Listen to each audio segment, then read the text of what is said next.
We're going to record this meeting so we can post the presentation online for those who can't make it tonight. My name is Renee Widdison. I'm on the Fair Housing team here at HPD. I'm going to pass it over to Lucy to get us started.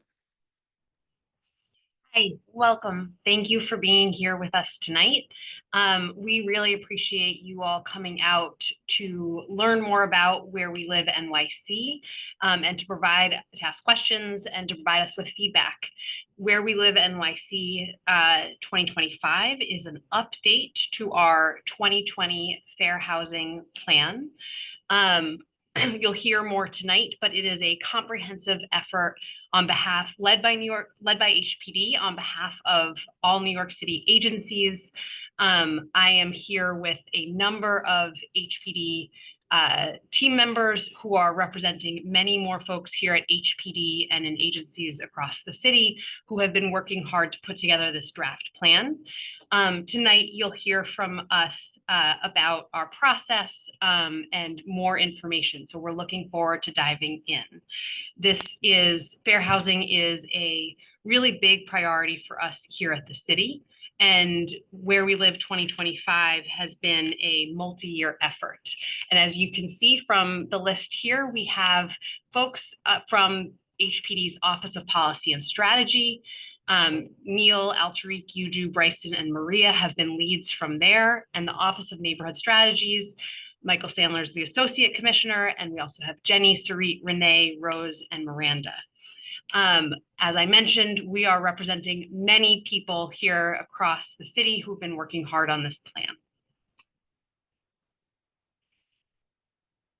Tonight, to get into a bit more detail on the agenda, we're going to start with some background and context. We'll talk about our process that we've gone through for putting together this plan, for engaging with members of the public, looking at data, and coming up with our new proposals. We'll then go into details of what the 2025 draft plan looks like, focusing on our new strategies and commitments in particular. And then we're going to talk about next steps and how people can get involved. And then we're going to save some time for questions that you have and answers. So with that, I'm going to turn it back to Renee. Thanks, Lucy. We're going to start a little bit with the background, what Where We Live is and why we're talking about fair housing. So first, Where We Live NYC is the city's plan to ensure fair housing for all New Yorkers. Everyone in New York City should have the opportunity to live in a safe, stable, and affordable home in the neighborhood of their choice. To accomplish this, we've developed a plan to confront segregation, fight housing discrimination, and take action to advance opportunity for all. We first started the Where We Live NYC planning process in 2017 and published the first plan in 2020. After several years of extensive research and community engagement, that first plan was published and established 6 foundational goals that continue to ground our fair housing work. Since 2020, we've been tracking our progress and releasing public progress reports. Today, we're talking about the 2025 plan, which offers new strategies and commitments, which we will also track and report out on over the coming years. But the 2025 plan is not the end. Every 5 years, the city will release a new fair housing plan to carry forward the long-term vision of fair housing for New York City. But what is fair housing? Fair housing is grounded in federal, state, and city law. The Federal Fair Housing Act was first passed in 1968 as a result of decades of civil rights organizing and the recognition that racial segregation was widespread and deeply harmful. For the first time, it became illegal in the United States to discriminate in housing based on race, color, religion, or national origin. In the 1970s and 80s, sex, disability, and family status were added to the federal fair housing protections. We are lucky to live in a city and a state that have added to those housing protections. In New York City, we are protected from discrimination based on source of income, like using a rental voucher, as well as age, gender expression, citizenship, and as of January 2025, criminal record, as well as many other aspects of our identities and lives. So fair housing is about protection from discrimination, but fair housing is also about affirmatively furthering this cause to actively address the harmful legacies of segregation. In New York City, we do this through a balanced approach, working to ensure that every neighborhood is a place New Yorkers can thrive. We call these place-based strategies, and making sure that New Yorkers have meaningful choice if they want to move. We call these mobility strategies. While the federal government wavers on commitment to affirmatively furthering fair housing, the balanced approach continues to guide New York City's approach to fair housing. Regardless of the federal context, the city remains committed to this policy, as I mentioned. And for those of you who remember the first plan, you may recall that we published that plan in 2020 in a similar federal environment. In that plan, we committed to a 5-year update, which is the plan that we're releasing now. But since 2020, in the intervening years, the New York City Council codified our commitment to fair housing and the Fair Housing Plan by passing the 2023 Fair Housing Framework. So now our Fair Housing Plan and other planning efforts in New York City are required by local law.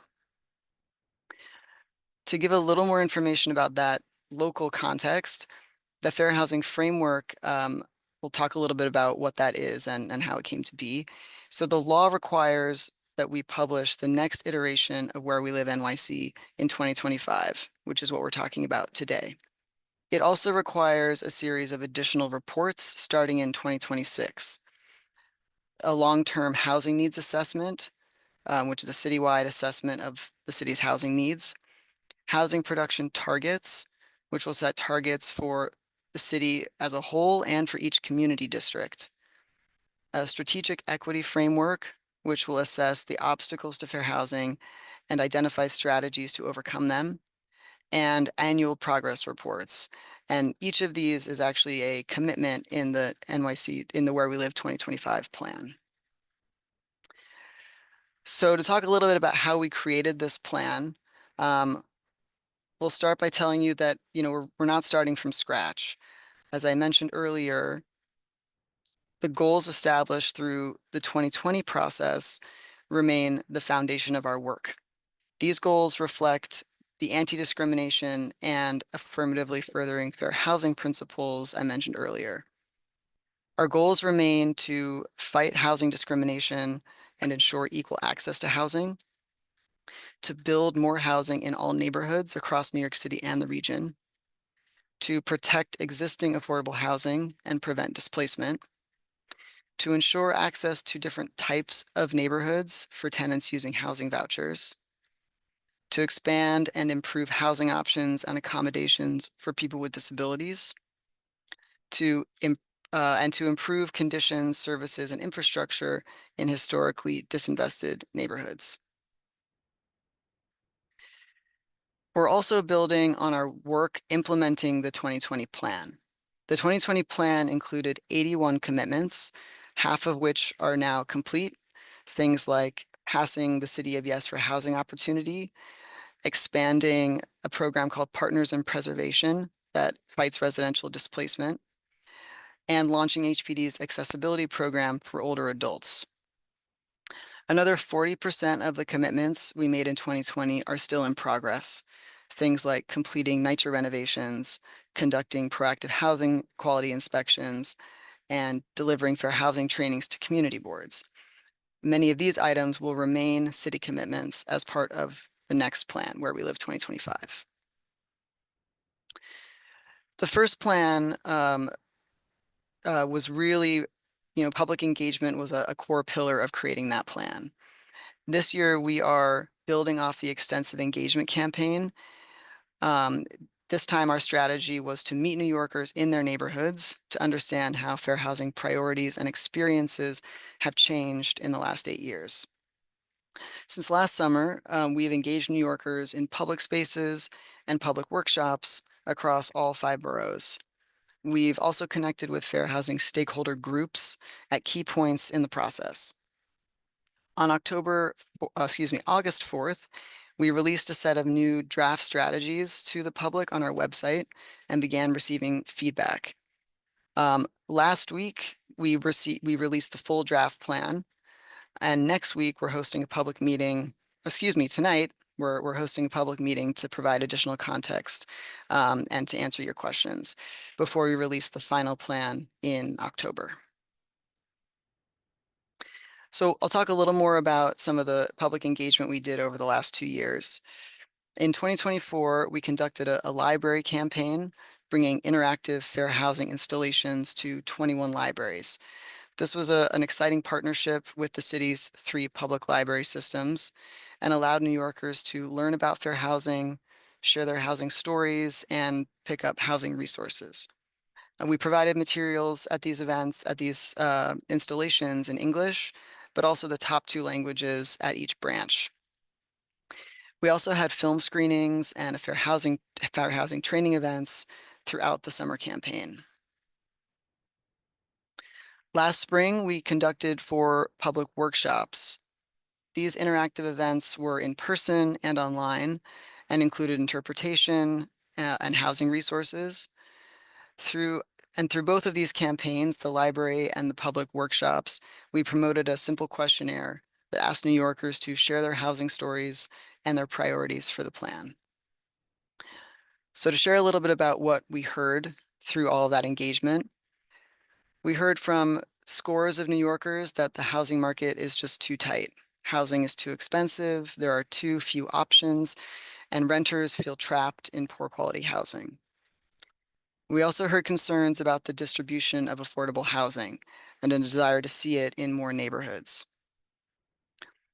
We also heard increasing concerns from immigrant New Yorkers about landlord retaliation and housing security. And we heard that neighborhood livability can be undermined by a lack of essential resources. So from almost 300 New Yorkers and 25 different fair housing stakeholder organizations, we heard many key themes that may seem unsurprising.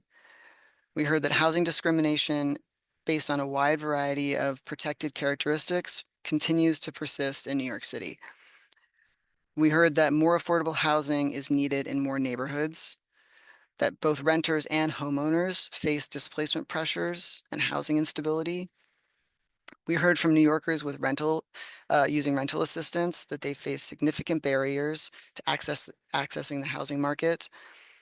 And we heard that people with disabilities face unique barriers to finding and keeping safe and secure housing. And lastly, we heard that neighborhoods impacted by histories of segregation and disinvestment need more support. So that was a lot about our public engagement, but analyzing data is another critical part of our process creating the plan. So I'll share a little bit about what you can expect to see on the data front if you look at the draft plan. The 2020 plan included a snapshot of New York City in over 100 maps and charts. These maps and charts illustrated differences, often place-based differences, across the city's neighborhoods. In 2025, we've updated all these maps and charts and highlighted many of them throughout the plan. The maps draw on a variety of data sources, and the full set of updated charts and maps will be included as an appendix in the final plan. A new addition for the 2025 plan are something we're calling population profiles. These are deep dives on the intersectional experience of groups facing unique housing barriers in New York City. These profiles offer a more detailed understanding of barriers facing New Yorkers who are older, who are immigrants, or people with disabilities, and families with children. These profiles draw on data from the New York City Housing and Vacancy Survey, which is now publicly accessible through an online data explorer. And we're very excited to announce this new data explorer. The New York City Housing and Vacancy Survey Data Explorer was released as part of the Where We Live NYC 2025 plan. For those of you not familiar, this housing and vacancy survey is a rigorous and robust survey process that happens about every 3 years that creates a very unique data source with profound insights into New York City's housing and households. And this brand new publicly accessible data explorer allows New Yorkers to understand and explore this data and compare data across multiple factors such as race and housing quality, or as shown here, age and household income. We also hope you'll check out the new short documentary we created in partnership with RealWorks Studio. The film was made over the last year and tells the story of 4 New Yorkers who have faced discrimination and other barriers to fair housing. It's a short 11 minutes. We hope you check it out. You can find it on our website. And now I'll pass it to Lucy to walk through the 2025 draft strategies and commitments. Great, thank you, Renee. And for anyone who has not seen, we have a note in the chat about how we're using the Q&A function tonight and instructions there. So please use that for any questions, and we'll plan to respond during the Q&A portion at the end of the presentation. We're going to talk now about the 2025 draft strategies and commitments. As we've mentioned over the course of the presentation so far, the 2025 plan is going to include ongoing commitments that we're carrying over from the first plan, as well as new commitments that are either next steps from actions that are completed or that reflect emerging needs for New York City, such as rising operating costs for rental housing, shrinking federal fair housing enforcement in this area, the need to adapt to climate change, and the persistent quality of life challenges experienced in certain neighborhoods. I'm going to take a little time now to walk through all of the new commitments organized by goal. So for goal 1, the focus is on continuing our fight against housing discrimination. Here in New York City, we have robust legal protections, which have actually grown in recent years with the passage of the Fair Chance for Housing Act, providing new protections to New Yorkers who have criminal records. New in 2025 is going to be a public awareness campaign to ensure that New Yorkers are aware of all of these new resources, which we know to be incredibly important. Goal 2 is focused on addressing New York City's housing shortage and its effect on both housing affordability and neighborhood choice for low and moderate income New Yorkers.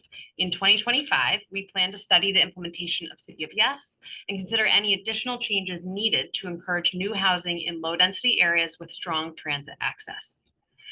We also plan to legalize shared housing, a lower cost, flexible housing type that can benefit a growing number of New Yorkers.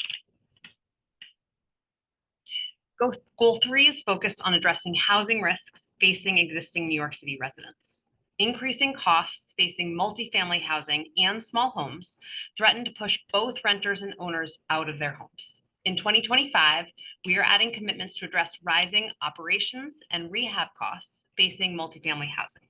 We're also committing to focusing on the impacts of climate change by focusing on the flood insurance problem and launching the city's first voluntary housing mobility program, giving at-risk owners more agency in terms of their future.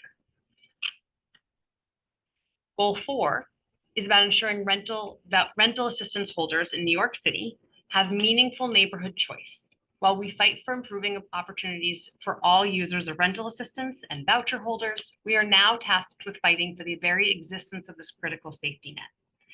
For the 2025 plan, we are committing to continue that fight to ensure that we have continued and even expanded access to Section 8 as an important source. We are also planning to revise the exception payment standard portion of the program, which better aligns with the highest priced neighborhoods here in New York City.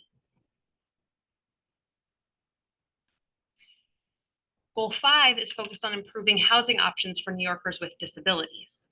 We know that about 1 in 10 New Yorkers have a disability and that many of them face significant housing challenges. While new buildings often provide greater accessibility, particularly on the mobility front, we need to make all of our existing housing more accessible. In 2025, we're planning to identify solutions to focus on existing residential buildings and how they can be more accessible and therefore available to a wider range of New Yorkers. Finally, goal 6 is focused on addressing the place-based harms of discrimination, segregation, and concentrated poverty. New in 2025 is a focus for HPD to leverage our resources to improve neighborhood conditions. For decades, the city has invested in affordable housing to redevelop abandoned property and stabilize areas harmed by a legacy of disinvestment. This housing has been an important lifeline for thousands of New Yorkers, but we know that thriving neighborhoods need more than just housing. With this new strategy, HPD is going to focus on a small number of areas and really focus closely on an array of ways to benefit the larger communities. In these hyper-local areas, we will better maintain vacant city properties, leverage relationships with affordable housing developers to improve the public realm and investment, and, for example, expand at-home internet access. With that, I'm going to pass it back to Renee. Thanks, Lucy. Okay, so before we get to Q&A, just want to share a little bit about what's next. We are so glad you all joined us tonight, and we hope you'll stay involved for the remainder of the process. If you hadn't had a chance yet, we strongly encourage you to read the draft plan and submit feedback to us by September 16th, which is next week. The strategies and commitments that Lucy just walked through are the kind of new ideas for 2025, but there are many other strategies and commitments in the draft plan, as well as a lot of other content. So we strongly encourage you to read that if you can. We also would really appreciate you helping us get the word out to your communities. We have tried to promote as much as possible, but we know we can't get to everyone, and we want as many New Yorkers as possible to hear about the plan and have an opportunity to weigh in. So please, through social media or email, share the draft plan, share our website, and let folks know the planning process that's going on. And your input, just want to really reinforce this, is vital as we work to advance fair housing.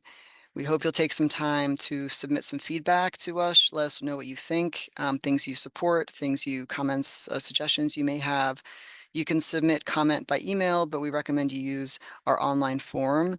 You can find the form on our website, nyc.gov/wherewelive, or you can scan the QR code. And again, this would be a great way to share with your networks. So that's it for the presentation. Thank you so much for being here. As we've mentioned a couple times, I want to reiterate, we would love to get questions through the Q&A function at the bottom of the screen. If you can't see that button, there might be a little button that says more to get to Q&A. Please ask us a question and we would love to answer. Thank you.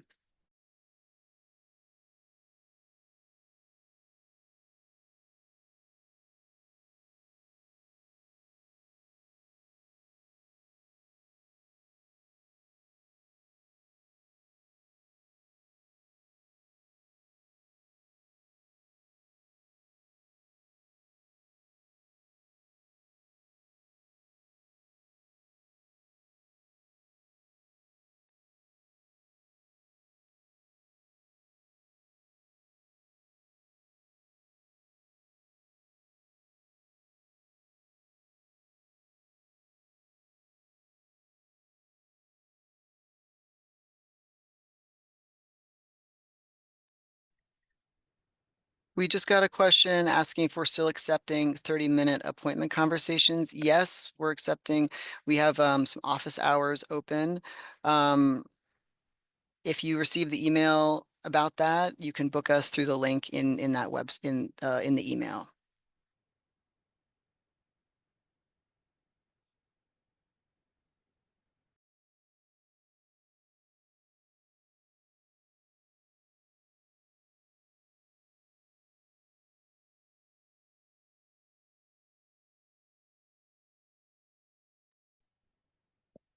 Thanks for keep sending in your questions. As they come in, we'll answer them if there are any questions.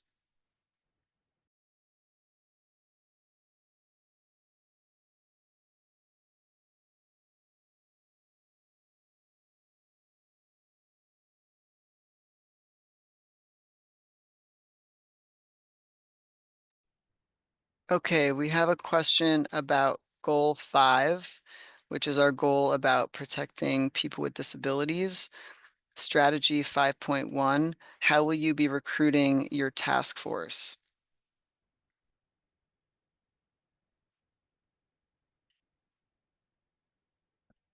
Might be having a tech issue.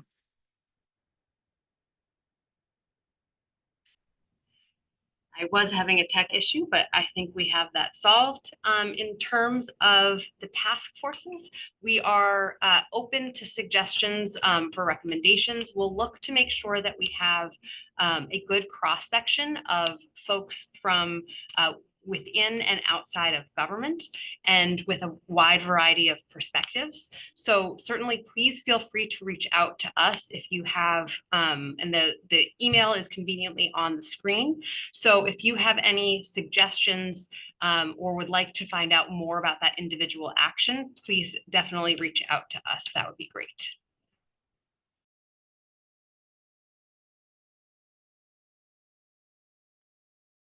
Thanks, Lucy. I'm also going to drop into the chat a link directly to the draft plan.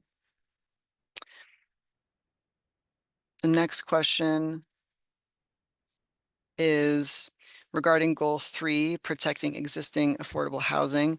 I don't see anything about enforcing tenant protections or investigating landlord harassment of rent stabilized tenants. Yeah, I can speak to that. Thanks so much for that question.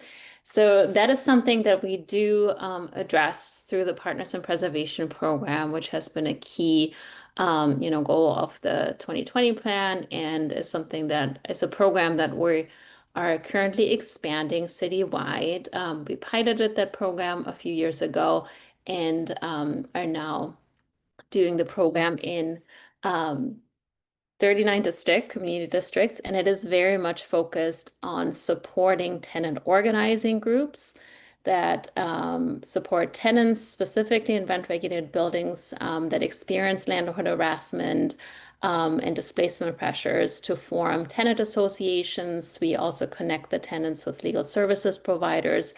And we have a whole team at HPD that provides support that can look like doing, targeted inspections, doing a portfolio analysis, data analysis. So that is very much what we're working on through the Partners in Preservation program. I'll put a link with some more information in the chat where we have a whole webpage about this program.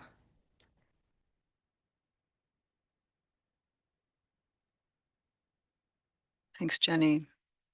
I think there was a second question that was somewhat similar about rental protections. So please ask another question if that didn't quite. Oh,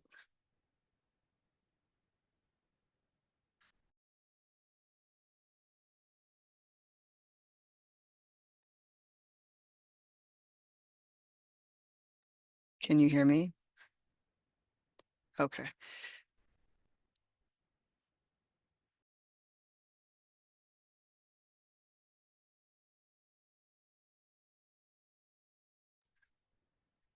Okay, Renee is having some audio issues, so I'm going to move us on to the next question, which notes that they're very impressed by the comprehensive planning effort, and are asking how we're coordinating with other city agencies, and whether we're coordinating with Brooklyn Borough President Reynoso on his comprehensive plan for Brooklyn. So I will turn this over to Lucy, although I think, yeah, I'll turn that over to Lucy. Great. Thank you for that. We are also glad to be working with other city agencies and elected officials, as you've noticed, or as you mentioned. We have coordinated throughout this process on collecting feedback, sharing data, talking about existing initiatives, and figuring out where the gaps might be, and bringing ideas and suggestions that we get from members of the public to other agencies to better coordinate. Similarly, we have been engaging with elected officials. We actually have briefed a number of elected officials on the plan and plan to continue to do that over the course, not just of the next I was going to say month, but 2.5 weeks until we finalize the plan. But one of the things we talk about is we're really proud of the plan. The plan is really important, but so is what we do after we publish the plan as well.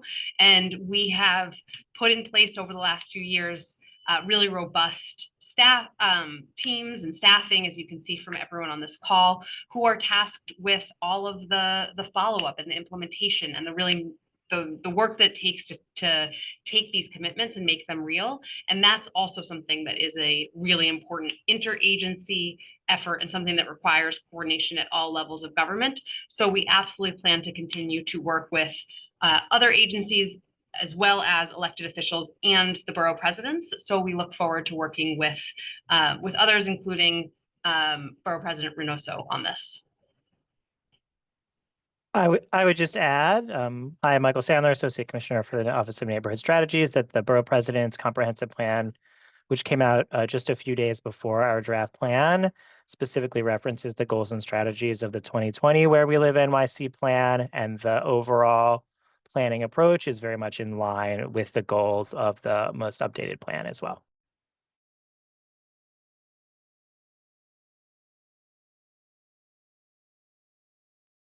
Thanks, Lucy and Michael. Okay. The next question is about partners in preservation. Well, yeah, I'll read the full question, but it's kind of about a couple of pieces. So when it comes to expanding partners in preservation, when real estate developers are chosen to partner with HPD on affordable development or preservation, does HPD review the entire portfolio of a potential real estate partner to see if they have histories of harassment or have lost a significant number of rent-regulated units in their past? Ideally, NY should not be partnering with bad actors. Thank you for that question. So I think there are a number of aspects, and I saw one of my colleagues unmute, and they might also jump in as well. We talk about the importance of our anti-harassment efforts and protecting low-cost and affordable housing in the plan. So this is absolutely a priority. We have a number of different ways in which we are partnering, as you acknowledged in the question, with outside partners, owners. Sometimes they are real estate developers on our development and preservation work. We do conduct background checks. We do have a number of programs through which we are either identifying bad actors and or trying to incentivize better behavior. And we always aspire to share that information back in and try to factor that into our otherwise robust background check processes. That being said, the way that real estate is organized in New York City, particularly across very big portfolios, can absolutely be at times a bit complex and difficult to track. So we always encourage people, if you have a concern about a particular owner or situation, please don't hesitate to contact the email address that we've shared in the chat, and we'd be happy to talk or look at specifics about an individual owner. But this is actually absolutely a priority. We are focused on working with owners who do a good job operating their housing, and focused on making sure that buildings are in the highest possible quality and situation to protect tenants ultimately. Yeah, and I can just jump in here since partners in preservation was also mentioned, just to supplement what Lucy was saying. And I should also introduce myself. I'm Jenny Weil, Assistant Commissioner for Neighborhood Development and Stabilization, and I work with a team implementing the Partners in Preservation program. And for that program, we actually created a whole new data model, a tenant harassment risk model that looks at all rent-regulated housing in the city, to kind of determine what the risk of tenants may be in terms of experiencing harassment. And we know there are limitations to data. This is why we also very much rely on the ground experience of the community-based organizations doing tenant organizing work in these buildings. But of course, we share our findings internally with our colleagues in other offices. And in addition to Partners in Preservation, HPD is also part of an interagency task force that includes both city and state agencies, the Tenant Harassment Prevention Task Force, which also looks at portfolios of landlords engaging in harassment and, through interagency coordination, addresses that. And that's also, information that we share internally.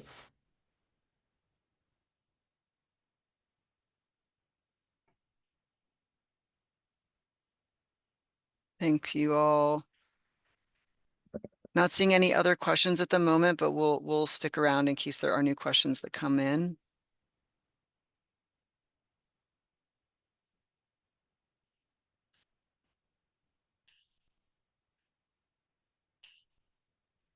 I'll also take this moment to just again remind we would love any written feedback from you or folks in your network.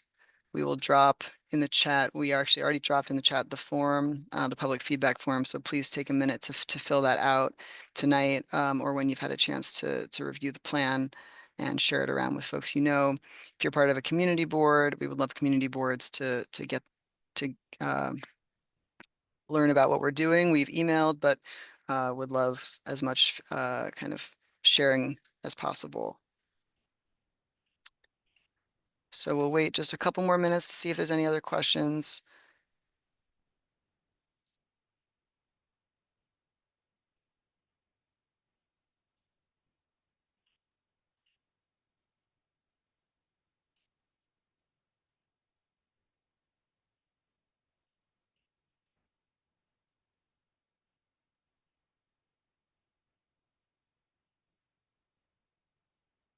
Okay, we just got a question about any other open forums, town halls, or events coming up. This is the last planned briefing we have on the draft plan. We are very happy to come do presentations to community boards or organizations that are interested. You can email us to have us come and do this presentation there. But this is the last kind of public event we've planned for this phase of the process.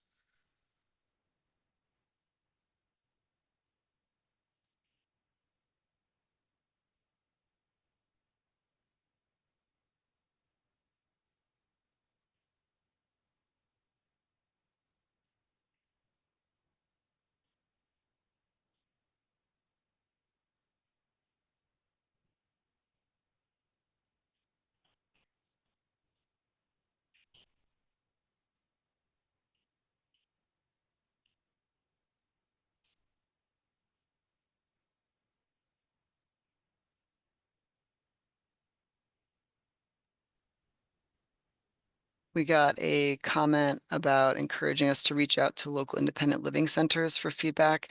Appreciate that comment. And we'll make sure to reach out to those groups. We are familiar with the independent living centers.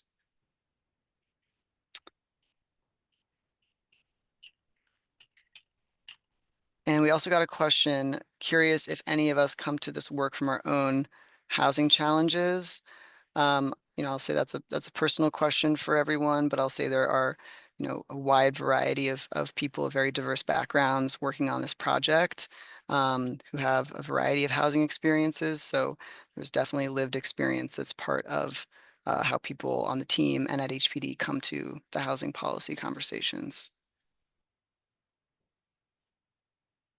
And that this is a plan that's focused on New Yorkers. So we're really committed to making sure that we hear about people. We encourage you all to share your experiences with us, and whether this is the best forum for that or others, please continue to reach out. As we said, we've put the email, our email in the chat. We look forward to hearing and continuing to hear from you about your experience about housing and with housing in New York City.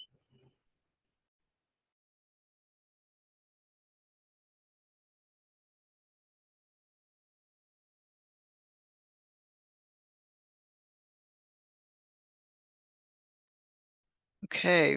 Well, we really appreciate all the questions and your engagement on a Wednesday evening. Not seeing any other questions. So think we're going to wrap it up.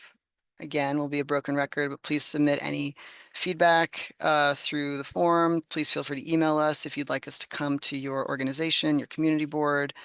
We'd be more than happy to do that. And we encourage you to read the plan. Thank you so much for being engaged and have a wonderful evening.